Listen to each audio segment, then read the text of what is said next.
এখন এই যে অ্যাট্রিয়াম একবার সংকোচন হলো, একবার প্রসারণ হলো, একই সাথে কিন্তু ভেন্ট্রিকাল একবার প্রসারণ হলো, একবার সংকোচন হলো।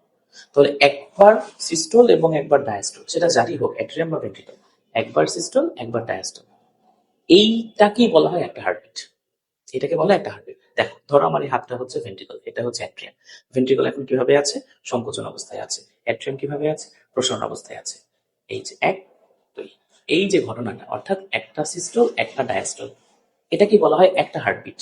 এটাকে কি বলা হয়? একটা হার্টবিট। তাহলে একটা হার্টবিটের ডেফিনেশনটা খেয়াল করো, যে হার্টবিট বা হৃদস্পন্দন হলো হৃৎপিণ্ডের একবার সংকোচন এবং একবার প্রসারণ। কি ভাইয়া?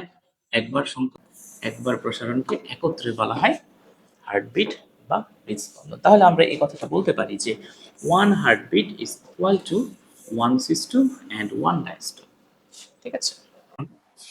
একজন প্রাপ্তবয়স্ক ব্যক্তির প্রতি ১ মিনিটে, অর্থাৎ ৬০ সেকেন্ডে ৭০ থেকে ৮০ বার হার্টবিট, ৭০ থেকে ৮০ বার হার্টবিট হয়, এবং এটা গড় হচ্ছে ৭৫।